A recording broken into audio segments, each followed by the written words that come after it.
So, due to the amazingness of technology, we are back a couple hours later with another guest, Annie Hart from the Bill Foundation, and brought her here to talk about the now viral video of a dog named Gideon, amazing rescue. I'm sure many of you have saw. Welcome to the show, Annie, and thank you for everything that you do. Thank you so much for having me. It's a pleasure. I've been with Bill Foundation for about 2 years now. I started as a volunteer, really just trying to find a way to a new purpose in life. And I never expected to become a rescuer. I thought I would just help in the office here and there. And what actually led me to the street side of rescuing was my friendship with Eldad Hagar with Hope for Paws. And we've ended up teaming up, Bill Foundation and Hope for Paws, and playing off of each other's strengths and using what notoriety we each get to help each other raise up and show what's happening in the rescue community. And I've always done rescue from the time I was little. I was the kid walking down the street that'd find a stray and ultimately bring it home and say, "Mom, we got to find a home for this dog."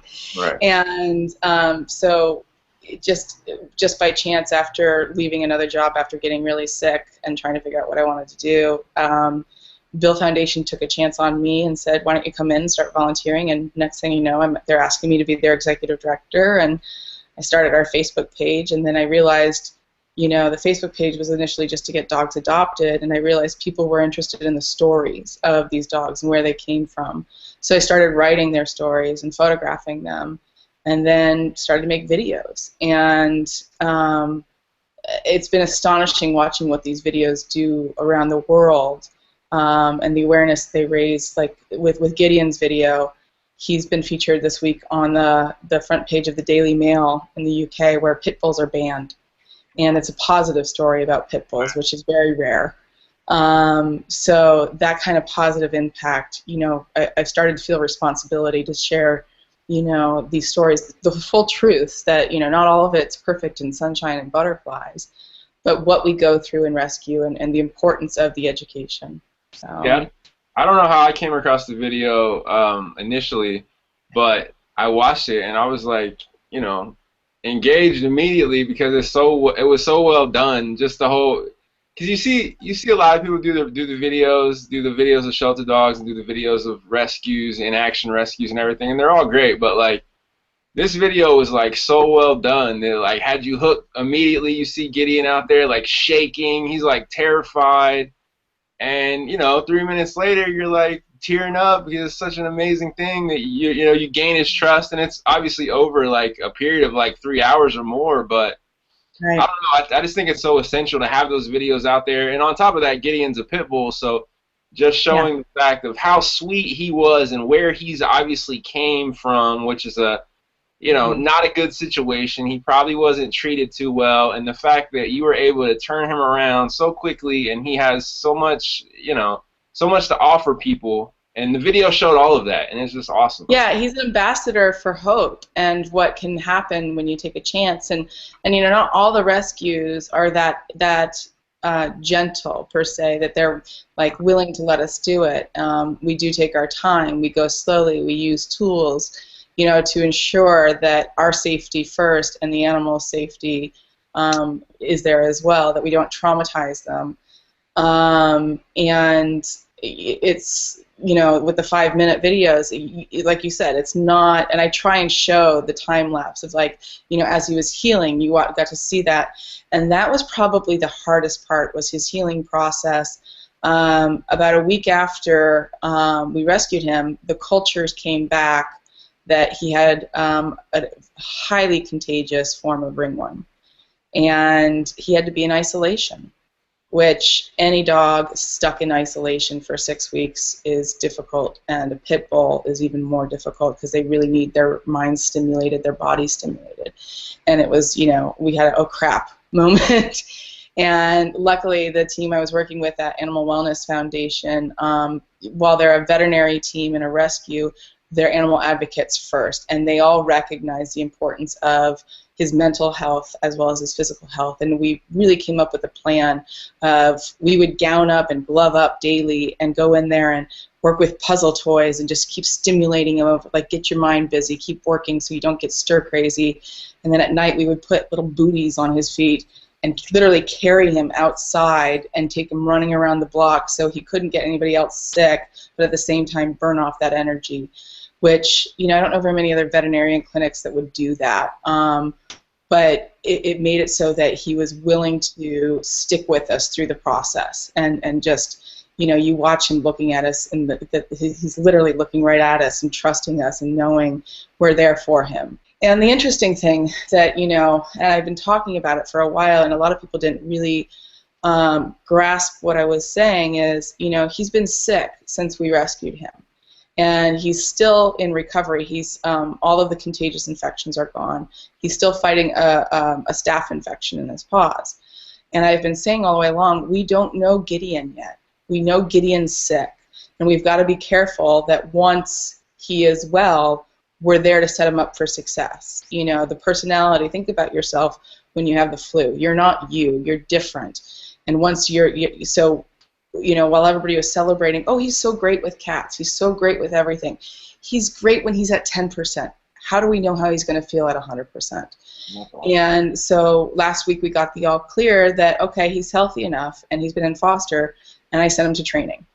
So he's actually, before anything horrible can happen, I want him set up for that success too, and, before any major incidents occur. And I think that's critical because I've seen that with the sick dogs that we have, and they look so fantastic. A dog that Eldad and I rescued that's a pit bull shepherd, everybody thought she was so sweet, and she was the easiest dog to photograph and take care of until 4 months in, when she was completely cleared of all of her medical issues, and suddenly she was dog reactive, leash aggressive, all of these things, and it was, oh crap, Right. So, and that's something I'm going to start sharing this week is, with the rescue side.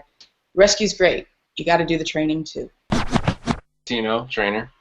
Yeah, well, that's a good point. And we were talking about earlier, I started Peace, Love, and Pit Bulls in 2010, and even though I didn't have a facility and I didn't have, a lot of time or a lot of money to do it, I said, hey, you know what, at the time I had 5, and they're all super well behaved. And that's a funny thing, people always say, how do you handle so many dogs? I go, well, if I can have one really super well behaved dog, I can have 5, and right. They're all great. So when I started doing rescue one at a time, that was kind of like that was the thing I was going for. I haven't been able to do any lately because I have 2 foster fails, and there's just no more room. So the important thing that I try to, and that's why I do a free class for anybody who can't afford training. I do it every Sunday. That's why we're doing this late tonight, is because I was doing that. So the thing about getting a dog, getting it trained, getting it exercised, and that being a huge part of it. I mean, the stat I heard was, I think it was 40% of shelter dogs come back because of behavior issues. Yeah. And that's just unacceptable. Yeah, and I think so many people in the rescue side are, it's rescue, adopt, move, try and just get them in and out. And one of our philosophies at Bill Foundation is dog by dog. And since I came on, we've always provided the best veterinary care. But since I came on, I've really started to focus on the training side. And I'd say 80% of our dogs, that as they move into their final home, there's a trainer there to aid with the integration at no additional adoption donation fee, really just to ensure that we give those adopters all the tools for success, so it sticks. And then they know not only do they have our foundation to count on, they have a trainer to count on. Even if they go to find another trainer, they know that this is, and I always tell people, I'm worried if I don't hear from you that there's issues. That's not normal. Well, that's really good that you've got someone to be there after the fact of they get the dog. And then that little motto you have, dog by dog, I mean, that says it all for what Josh and I started this podcast for, dog by dog. Each dog's an individual. That says more than, that's a mouthful right there. That's great. But I was just going to chime in. When she said that as well, I had an immediate thought, because I noticed that Gideon was actually rescued in December. Yeah. And you didn't post the video until last week, so that just shows right there that you're not out to, you know, turn Gideon in. Because you could have easily posted that video as soon as you caught him and, you know, drummed up funds and moved him on to a foster. Because with a video like that, it's going to be easy to find him a place to go. The video, if you watch it, there's no call to action to donate. And it was purposeful that way, that this was education. This was for the world to see the process of not only what Bill Foundation and Animal Wellness Foundation were doing, this is what, you know, ethical rescue does. And trying to teach that role of the importance of doing all of it. We had a dog that I was just telling you about, Bethany, the pit bull shepherd, that we rescued her last March, and we posted her video at the end of May. And she's the one that after about 4 months started having major behavioral issues. And we took her offline and, you know, in terms of available for adoption, and started really working with her on the training. And she's actually, I'm announcing in this week that she's finally adopted. And we actually got a lot of flack that people are like, are you holding on to her for fundraising purposes? And I thought it was laughable. And my comment back was, well, first of all, Hope for Paws paid for everything, so how am I fundraising? And second of all, if I'm holding her, it means I can't rescue another dog. I'm trying to make sure she has all the tools to live a happily ever after. And you know, they say, well, the story's so big, and my response back was, look, I'm a really great storyteller. I can just go get a new dog with a great story, and I'll start over. You know? Yeah, it's about the dog and about the dog's well-being and setting it up for success and not failure. And that's clearly what it seems like you guys are doing. So Bill Foundation is in Los Angeles? Yep, we're in Los Angeles based. Who's Bill? Bill is our founders, Joe and Peter Foreman, started Bill Foundation in 2000 and they named it after a dog that they rescued, the first dog. They were always cat people. They rescued a dog off the streets and they named him Bill. And he opened their eyes to pet overpopulation in Los Angeles. And it was no going back. And when Bill passed away, they decided to pay it forward and start a foundation in his name and in his honor. And every dog we rescue is a tribute to what he started for the Foremans. We've rescued about 2,200 dogs. 14 years. Wow. It's very rare for a rescue to be able to sustain themselves that long and be a small grassroots rescue. And they've been doing the amazing work for the 14 years. And as I say to Joe and Peter that, you know, 2 years ago when I came on, they had all the material. They had everything. They just needed the amplifier. And that's what I became, was the storyteller and the amplifier. And all of a sudden we had this global presence of, like, and people were coming back of, you know, adopters saying, oh my gosh, I remember my dog story and you guys rescued it in 2005. And so it's been a real pleasure to see the entire growth of 14 years. On your Facebook, Storm, oh, what a great picture. I mean, that just does it all right there. Yeah. So if you guys, like we said, it's the Bill Foundation. Go on Facebook, you can see it, and their profile pic, their banner is Storm, this emaciated. Storm was a difficult rescue, and it was another one of those great educational ones. I rescued him again. Actually, I rescued him about 4 days before Gideon, and I got a call. He was trapped in a riverbed. He was gated in, and he couldn't get out. And people had been trying for days. And he was emaciated. He was scared. He was growly. And so all of this wonderful community came together, and they were trying to get him, but they all didn't quite know what to do, and they knew they didn't know what quite to do. So I got called in, and I jumped over the 6-foot fence, and it was about 11:30 at night, pitch black. And I went down, and he's sitting there growling, but he's not charging me. He's just growling like, I don't know you. And I was throwing food, and every time I threw food, he'd come a little closer, but he wasn't ready. So I used a trap just for his safety and my safety. And he literally walked into the trap in 30 seconds. And when I had to carry him back over, and all this whole wonderful group helped. And when I got him. Wait, you had to carry him over the 6-foot fence? Yeah, over with the trap. So I had one other person helping me. It's hilarious. I'm not that tall of a girl, but all of a sudden when you put a dog at risk, you like get this adrenaline rush, and you're able to do things you don't think you can do. I'm pretty sure there's a Home Depot around there, and they got these things that they look like like a big scissor that you can... Oh, I should show you a video of us rescuing a German Shepherd that was 20 feet down in the LA River, and we had to create this pulley system, all of this crazy stuff to lift him up in this trap. And, you know, we do some weird, crazy stuff that, like, afterwards I look back and my husband says, "What the hell did you do today?" You didn't get video of the storm debacle? It was pitch black, and when I turned on the light on him, he was scared more of it. So, you know, the first thing is safety first. But what happened is I brought him to the vet, and, you know, they immediately labeled him as aggressive. And when I got him out of the trap, he was so hungry that his food, or his hunger was overriding his fear. And so I spent about 2 hours with him in the vet, calming him down, letting him know I'm safe, you know, and just like, you know, all right, give and take. If you give me something, I will give you something. And so I set him up in a nice, we actually closed down the cat ward and gave him that, set it up. I put a note on his on there that said, "Do not walk, do not feed, do not examine, do not do anything until I get back tomorrow morning at 8 a.m. And they know me there, so they're willing to listen. But when I got back, one of the managers had decided to go check on him, and he was growling at her. And they said, "He's too aggressive. We need him out of here. He needs to get out of here." The best part of it was I brought in one of their vets, a very big guy, and one of their vet techs, and I showed them how to work with him. Mm-hmm. And the vet was actually trembling. He was so scared, and they wanted to examine him. They said, "We need to muzzle him." I said, "That's no problem." I put some food in the muzzle, put the muzzle on him. He loved the muzzle. He's like, "Great, I'm getting food, whatever, just keep putting stuff in there." 48 hours later, he was the veterinary favorite. Everybody loved him there, thought he was the greatest thing on earth, and he's now on the road. We're waiting for him to be adopted because he's going to become a therapy dog.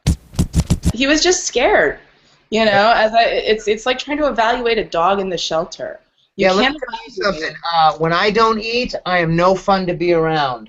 Well, and he'd been abandoned, and he was literally the bones on his bottom were sticking out so much in his skin that the skin was actually punctured, like it was that raw and cut up.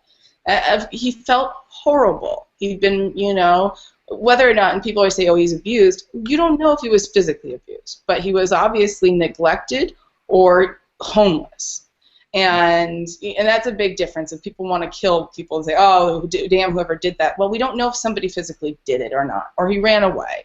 What we know is he's dealing with who he is right now, you know. And as rescuers and I think rehabbers, the best thing we can do is look forward and not rehash the past of, like, yeah, it sucks. They went through a lot of crap, but if we dwell on that, we're not able to get them through to the future. Well, that's a lesson to be learned from the dogs. That's a beautiful lesson that they teach us all the time, that they live in the moment. And just the power of forgiveness. They truly do.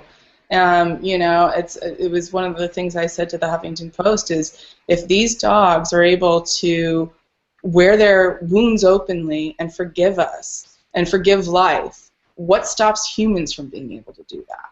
You know, when they go through these horrific circumstances. And I think a lot of people connect to these rescue stories for that specific reason, is if I put up a story about a human who went through horrific circumstances and everything and how they overcame it, a lot of people, it hits too close to home. They're not willing to then connect themselves to it. However, by talking about it with animals, it's much more, it gives them that ability to connect and feel more vulnerable. With Gideon, he, correct me if I'm wrong, but was he found with a microchip, and then you actually contacted his family, and they were like, we don't even want him? Yeah, you know, my dog Arnold, who is a pit bull Dane, is the world's greatest escape artist. And he can jump a 7-foot fence, and he has. And he disappeared from a trainer for 3 weeks. And so I'm very understanding of it. When he disappeared, he jumped over the fence, and he had his collar on. He slipped out of the collar while jumping over the fence. So he's running loose without a collar. And so I always look at it I'm always optimistic. Let's say you have a poodle, this gorgeous white poodle, and they get out and they run through a sprinkler or a puddle and roll in the dirt and get stuck in a bush, and it's been 20 minutes since they got out, but they look like they've been neglected for years now. You know? And so I know that bad things happen to good people and to good dogs. I've gone through it enough, and so when I found Gideon, he had the deep lacerations around his neck, and he had, you know, all of these illnesses. But there's always that hope that there's a wonderful family that a year and a half ago their gardener opened up their gate to their backyard, you know, or something, and the dog escaped, and they've been missing him. And during that time, somebody abused him. So I'm always hopeful because I've seen it happen. Well, thank you for being optimistic in that way, because I gotta say, like, it's beautiful to hear you say that, because there's so many in the animal community, and I've seen it lately, and I see it all the time. Yeah. There's some of the most judgmental people to other people, and you're showing that you're the exact opposite. So thank you for that, because we need more of that. We're not here to be the dog owner police. You know, that's not our job. We shouldn't be playing, you know, judge, jury, executioner. We're here to help the community. You know, if there's a dog, even if it's not the perfect home and they own this dog, it's their dog. Why do I want to rescue a dog that doesn't need to be rescued? And there was about 4 weeks ago, LA had the biggest rainstorm we've had in years. And it was for days, everybody's like waiting for it to come. And the night before it hit, it was 11:30, and I get a call. There is a small Shih Tzu stuck in an LA river, in one of the canals. And the water's coming, and within a few hours of the rain coming, it fills up to 15 feet. And nobody could get to it. They called police, they called animal control, they called the fire department, and nobody would come. And it wasn't that they don't want to, they just don't have the money, you know. So they were asking me to go down. So I go down there at 11:30, 12 o'clock at night, and I have 3 other people meet me there. And it went against us, but for us. This woman that had called us dropped an entire bag of food over so the dog wouldn't get hungry. So the dog had no reason to come to me. However, it kept coming back to that spot because it knew there was going to be food there. I was there until 7 in the morning, and it was traveling about a mile back and forth. And it was too scared to come up. And we were really, like, at that point getting very tactical. I was like, all right, as soon as Home Depot opens, and I'm going jumping fences and dropping down 20 feet, all this stuff. I mean, I'm like crazy. And we were going to go to Home Depot and get plastic fencing and have people enter from 1 mile down on each side and walk it in, literally, to trap the dog. And in a final Hail Mary, I went down there and I negotiated with the dog, and I moved him into a sewer pipe. You know, it took about 45 minutes, but I moved him and I got him. First thing I did is I looked at him, and he was, you know, his hair was trimmed. Everything looked like he'd been groomed at some point. I said, oh, God, I hope this dog has a microchip. I hope this dog looks like he was loved at some point. And I scanned him, no microchip. And then I'm looking at him, and the people I'm with are going, he's not neutered. Not neutered, no tag, no microchip, no owner. I said, all right, let's just play devil's advocate here. The dog was a cryptorchid, which means only one of his testicles descended. Veterinarians say wait till the dog is full grown before neutering him. A lot of veterinarians also say don't microchip until you're putting them under sedation because it can be somewhat painful.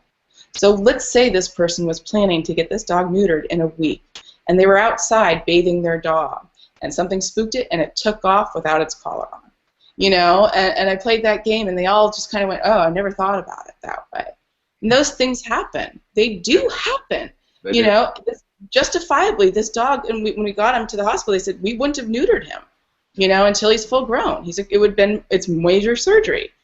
So, the rescue side of things is neuter at 8 weeks or 12 weeks and microchip immediately. There's the other side of veterinarians who don't believe it. And we have to be respectful that just because it's the way we do it doesn't mean it's the right way, and it doesn't mean the way that everybody else does it. So try and have a benefit of the doubt. If I'm a responsible owner, and I'm going to get some flack for this, I can hear it already coming, I'm going to get some flack for this. If I'm a responsible owner, and I don't want to put my dog under the knife. My Buster went his whole life without being neutered. Before I got into rescue, I had a litter on accident because I was, one of those people, Yes. But now all my dogs are fixed except for one, which is Bandit, and I don't feel the need to put him under the knife if I don't have to. He's not. He doesn't have any aggressive behavior. He's not going to knock anybody up because nobody's able to get knocked up in my house. So there's a lot of the thing is just because most people that have animals that we come across doesn't mean that all people are like that. And I understand laws are there for a reason for the majority. And quite frankly, my first dog, and this that I got, Lulu, I got her 9 years ago. The vet said, don't spay her until she's 18 months. I listened to my vet. I waited until she was 18 months. And at that point, he said, do you want a microchip her? And I said, absolutely not. That's too big, brother. And I was worried about microchips today for dogs. Next year, it's going to be for kids. Next thing, it's going to have GPS. You know, I went down the whole conspiracy theory road. That's true. And, you know, then Lulu escaped when she was about 2.5 years old, when my landlord's gardener opened up the gate and she got out. Of course, I then went and microchipped her. You know, afterwards it was like, okay, I get why you do microchipping. And so, but people think people are bad for not doing these things. However, as I always say, until you lived it, you don't necessarily understand the reason for it. You know, and I think people who judge people whose dogs get out, I want them to go through the situation, understand the situation, lose your dog, and tell me how you're going to feel about when you find a stray next. The reason why I brought it up and wanted to commend you just for your optimism and the way you were talking about it is because there's a low income element to all this where dog owners don't have the educational awareness that someone like me or you who does this on a daily basis, be it a hobby or a job or whatever, an interest, we do these things so we know. There's the majority of people don't know a lot of the stuff that we know, and then when they don't do these things, be it they can't afford it or they just don't know, they haven't been exposed to the educational side, there's so much judgment that rushes down on these people, and that's what I was more talking about. But yeah, I mean, we could talk about this topic for an entire hour because it's a daily thing with rescue. They focus so much on the rescue, adopt, and not enough on the education and the community support.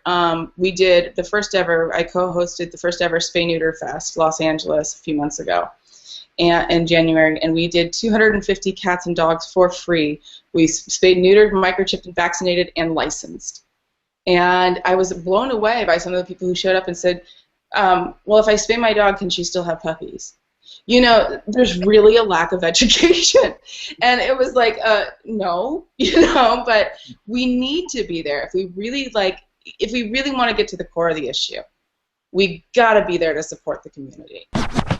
Intervention programs now at the shelter that I just supported the North Central Shelter Intervention Program and helped them raise $10,000 and get, you know, they went viral with their story saving a dog that somebody turned in their dog or was forced to when an intruder broke into their house and shot their dog, and they didn't have money for surgery, and they were so brokenhearted, and they said, and the officer said, the best chance your dog has is taking it to a shelter, and a rescue will save it, hopefully. And so what we did with the intervention team was, the intervention team heard about it, they called me, and they're very small. I put the story up on Facebook and said, this hero dog needs our help, as does their family. And, you know, the family loves this dog, but who has $3,500 for surgery for something that their lives were violated? Right. And, you know, this intervention team and what they're trying to do, 70% of the people that are turning their dogs, that they've so far that they've reported, are turning dogs into the shelter because they can't afford a dog license or updating their vaccines or spaying or neutering, minor things. And the question is, okay, so if they turn them into the shelter, how much does it cost the shelter and then a rescue group to re-rescue them versus helping this family out just a little bit? Yep. And it's you know, when I posted that, they raised $10,000, so it covered the dog surgery. It's back with its family, and then it enabled them to save so many more. I'm like, this isn't about even, you know, saving lives at this point. This is good business. If I'd tried to rescue that dog, I would have had to spend 3 times as much between training, everything. You know, it's just, do we want to rescue or do we want to solve a problem? This dog got shot by an intruder. What kind of dog was it? A chow mix. Her name was Charlie. So the dog went after the intruder and got shot? Mm-hmm. The intruder broke in. They had a couple different dogs, and the guy, the dog chased the intruder out, and the guy turned around and was trying to shoot one of the kids, and the dog jumped in the way of it. So it saved the child's life. And the family was a low-income family, and they said, we can't euthanize we love our dog. And so they did truly the kind thing and said, hope somebody at the shelter will rescue it. And rather than, no, I don't want a rescue group to save this dog. We need to get this dog back to its family. I think a lot of people have lost the purpose of animal rescue, and it's, they lost the community side and the helping each other. And we get a lot of flack. We're very difficult in terms of our adoption process, the dogs that I rescue in place. And yes, we are very, strict about it. And I think we have that right, because a lot of the dogs we take are high medical or behavioral, and I want to make sure, again, it sticks. However, when it comes to helping the community, the idea of nonprofit and charity is helping. It's not judging. And I think we forget that, it doesn't always have to be our standards, that not everything has to be done our way, and if we really want to help, we got to help everybody in a certain sense. That, yes, we can be particular about the dogs we adopt out, but that doesn't mean we have to judge everybody else and deem them bad. When I see somebody on the street they don't have their dog on a leash, and it doesn't have a tag, and it doesn't have this, my first instinct isn't to judge them. My first instinct is to sit down and talk to them, give them a leash, give them a collar, and talk to them about something I've been through. This is why it matters. And I always say to people, it's not you have to worry about, it's the rest of the world. Thank you for having that attitude, because more people need it. This is Judy. This is one of my babies. She's my smallest. She's my min pin. And she and I used to do off-leash hiking. I used to be a big advocate and cocky about it, like, oh, look, my dogs can walk with me, and they never do anything. Until a ginormous dog went running by and tried to grab her, and since I didn't have a leash on her, I had no control. Right. And that was it. And then my other dog, Lulu, and that was my, deal breaker, she walked right up to a rattlesnake. Oh, so when you pose it that way, rather than, when I know that people are being stupid, if I pose it to them that way of, like, how are you going to control a rattlesnake, or the angry, ginormous Rottweiler coming running down the hill, right. It seems to get through to them more than the judgmental side of, we see that. The dog walkers who have 15 dogs with them, and they go into the dog park, and they're like, go, have fun. What control do they have over anything? I did a video, it's called Don't Be That Guy, and I talk about that, and I also go on to do a video of doing fetch with my dogs, and the test that I give the people, because I come across them, we all do, come across them all the time.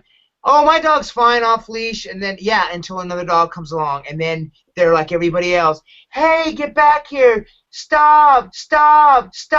My test for these people was, okay, if you have this kind of control, and by the way, this only works for a dog who's crazy prey drive with a ball or with a fetch toy or something, and the thing on the video is, when you send that frisbee or ball and that dog is in full drive mode, if you can stop that dog and turn that dog on a dime to come back, then you can have your dog off leash. But if you can't do that, you shouldn't be off leash, because you can't control the rattlesnake, the other dog off leash with the bad manners, or the car that it goes into traffic and gets hit by a car.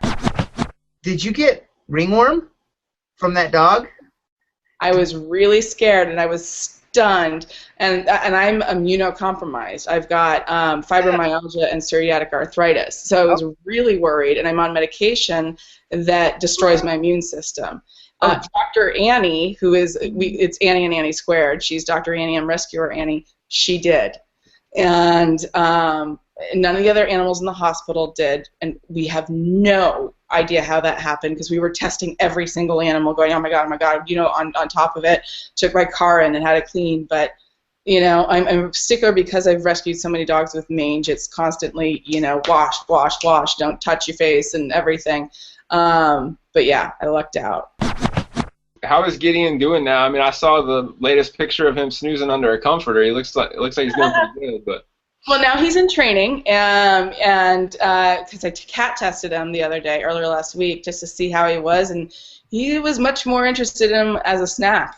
And so, he's getting healthy, and he's feeling a lot better about life. So it was like, all right, it's time, let's go. So he's in training, learning to be a better citizen, and they bird tested him today. He did not like the birds, and he's doing great. He's so sweet, and he's still battling the infection in his paws, but I think it's that with his foster, he was forming a very strong bond with her, and we call it the Chewbacca complex, that he was looking at her as his hero and, wanted to defend her and protect her, regardless of training. And she wasn't the kind of person that, as much as it would be trying to reinvent who she is, she wasn't a strong leader that could just, she just wanted to cuddle him and smush him and say, I'm so glad you're alive. And so it was time to stop worshiping him and start working him. And so he's in training, and he's doing well. And I actually wanted, because he was a little weird about men, so he's working with a male trainer. Let's address the issue, head on. Through training, what I deal with a lot is people who, and Caesar talks about it. It's an unbalanced relationship. It's not your equal human partner. Right. Or son. It's an animal, and you have to be the leader. And there's many times I'll be in class, and the dog will be all over the place, and I come and I grab the leash, and it's a totally different dog. And absolutely. So, and that's a good point that you brought up. And anybody listening, don't be. And so many adopters feel, and I hear it all the time, and the conversation I have is that, well, I feel so bad. They've gone through so much, and I just want to love them. And my reaction back to them is, think of an abused orphan child. If you were to foster them, the last thing that kid needs or wants is a hug. What they want is 3 square meals a day, clothing that fits, a place to live that's, heated, everything, and structure, a schedule, stability. And I always say that's more important than going, oh, boo-boo bunny. You need to literally just set it up that way for the first month. Let them know you're safe, you're good, here's what's expected of you. You got to do your chores, you got to clean the dishes, you got to brush your teeth, all of that. And then you can move into that. And but if you go, and I go through this all the time with some of the situations, the dogs I rescue, and how horrific it is, that at the end of it, all I want to do is cry, but I don't let the dogs see me cry. It is, while I'm with you, I'm strong, I'm fine, you got it, I'm under control, but I'm going to leave and go cry when I get home. I was talking to somebody else about their dog that didn't like black people, and it was Caesar. It was Caesar, and what happened was, when this woman or this person, I don't remember if it was a woman or a man, whenever they were around black people, they tensed up, so their dog felt it, and so what Caesar said was, your dog doesn't have a problem with black people. You have a problem with black people. So absolutely, that they feel us. So my point is who was with the dog when you thought this dog had a problem with men, and maybe it was some woman, some man-hating woman that didn't like men. So you got to watch your energy. God, it's so true. It's not even hokey. It's not even cliche. It's not. Fake it. Just fake it. Absolutely. When we're rescuing a dog, and if it's a difficult situation, I'm always telling people, keep breathing. Make sure you're breathing. That you're getting that breath. You're not holding your breath, so your shoulders aren't up here. Make sure that you're getting that calmness. I tell them, chew gum. And I've had people that want to come on rescues with me, and I call them a bad luck charm, because they put out that energy, and the dog can sense it. And it's just, you got to go in there and just feel good. I hate to keep quoting Caesar, but the best advice that I could give anybody is his no talk, no touch, no eye contact. It is absolutely the gospel. It is, an aggressive dog came at me at my mom's house, and all I did was look at my mom, and I walked towards my mom. I didn't even look at him. I didn't say anything, and that dog just came over and sniffed me, and it was fine. And this dog, if I had reacted any other way, would have bit me in my arse. So, Have you been bit before, or how bad? What's your worst bite, I should say? I got bit by a little yappy dog. This woman. Me too. I went to go help her. I was going to train, work with her at her. It was a house call, and I had shorts down to my knees. And so as I was leaving to go outside to get a leash, the dog came up, wham, grabbed me right on the back of my calf, and I was like, whoa, okay. Talk about unsolicited. Like, I wasn't even facing the dog, or not even to the point where the no eye contact was even necessary. I was leaving, and that little fucker came up and grabbed me right by the calf, and I was like, I can't believe this. This is how I get bit, as a little yappy dog. That was my worst bite, was a 30-pound Pomeranian mix. And it was on the street that it was running into incoming traffic, and I went for, we call it the praying mantis, where you just go for it, bring it in. Nice. And he looked a lot smaller than he was. I thought it was more fur. And so as I grabbed and pulled him, he was slipping, and I had to grab my other hand, and he got both hands, and he actually crushed my knuckle with his teeth and bit all over both hands. Here I am, like, I can do pit bulls, no problem, and yet this palmy mix gets me, and ended up in the hospital. I was in the hospital for a week. Wait, that little dog crushed your bone? Crushed my middle finger knuckle, and it actually, because of, and it was just good old-fashioned bacteria, the infection immediately was, I got a red line going up my arm. Oh, wow. Yeah, so it was emergency surgery, both hands, in the hospital for a week, and then on a PICC line to my heart at home for 2 more weeks. You know what you should carry with you when you're going to, especially little dogs? A baseball glove, a baseball mitt. Oh, that's smart. Put it, and then you go up, and you're way more calm. The thing it does is it brings down your energy of afraid of being bit, because you know you're not going to get bit because it's a glove, and you go and reach for the dog, and if you can scoop him in with the glove, that's even better. But it really brings your energy down, and if you get bit, it's just a baseball mitt. You know, in closing, is there anything that you want to say in regards to Gideon, or just, you know, the making of the videos? I think a lot of what you just said about, you know, people see these 3-minute or 5-minute videos and they think, well, I can do this, and you guys go out of your way to kind of state, you know, this video took 3 hours to make. These are clips being edited together, but at the same time, we want to promote safety and doing it right. But we also, I would think you'd also want to inspire other people to do that, to do those things, as long as they're doing it correctly. I would love to see more rescues around the country start making these types of videos. When I started and I made my first video, it was on a $200 camera, and I used iMovie. It wasn't anything fancy. It was literally like my words, my cheap camera, and what happened. And I think people don't care necessarily. Yes, the quality's gotten better. I've invested in better cameras and, you know, better equipment. At the end of the day, tell the stories. People want to know these. And there's nothing that limits anybody from doing it other than their own, you know, willingness to try in terms of making them. And I think, you know, these videos have had a huge impact on what people understand is happening in the rescue world. Why is it just a few groups making them? I think we're on the cusp of something great with rescue. I think education and social media is changing the way people are looking at homeless pets. Facebook especially, getting homeless dogs or, you know, shelter dogs out. And I think that the future of rescue is each rescue needs to have somebody that really is solid with the social media. For everybody that, you know, hasn't seen the video yet, I just pulled it up here just so I could say the title. It's called "A Sick Homeless Pit Bull Gets Rescued and Makes Inspiring Transformation."